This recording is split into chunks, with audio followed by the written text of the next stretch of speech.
અંજારથી નીકળી ગયા નવા જવાનું ભુજ બાજુ. ફોન ના થોડુંક ચાર્જિંગ કરી નાખ્યું, ફોટા શેમાં પાડી. ના હું કઈ નહીં કહું કે પાછળ બેઠા ભાભી હારે વાત કરે.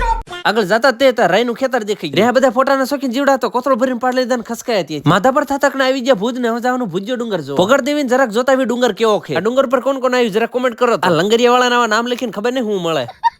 भाई साहब मेरे अकेले की फोटो लेना, अकेले खींचो और भेगू थाने पाए 4-5 કિલો ફોટા પાડી લીધા ને હવે જવાનું આયના મહેલ જો. રખડવાના ચક્કરમાં ડાસુ કબર ચિત્ર ન થાય, ફૂલ સેફટી. ભુજની અંદર તે પકડી દીધા પ્રાગ મહેલે. ભુજથી નીકળીને હું અને મારા ભાઈબંધ ઉપડી ગયા માંડવી બાજુ. સુરત દાદા હાથમાં પેલા પગી જવાનો દરિયા કિનારાનો નજારો જો. હા લાકડા ઉડી એવી લાગે માંડવી આવી ગયું. સુરત દાદા ડૂબવાની થોડીક જ વાર હતી ત્યાં પકડી દીધા. માંડવીના દરિયા કિનારા આવ્યો એટલે ફોટા તો પાડવા જ પડે. चगावानी से फिरको लेने पतंग, शर्म है कुछ? અહીંયા આવો ફોટો નો પાડે સમાજ આપણને સ્વીકારે ને. દરિયા કિનારે આવ્યા તો ખાવા પીવામાં આવો જલસા. ઘડીએ વડીએ મોઢું ભડાકા મારે. હાન પડી ગઈ એટલે હું ઠેકાણું માંડવીમાં કરી નાખ્યું સ્વામિનારાયણ મંદિરે. ઓછા પૈસામાં સારી એવી સુવિધા મળી ગઈ. એક બાર કાંઠે જેવા નથી ફરવા ને પબજી શરૂ કરી દીધી. તમે જરા ફોલો કરી નાખો, કાલ જવાનું એક સ્પેશિયલ જગ્યાએ.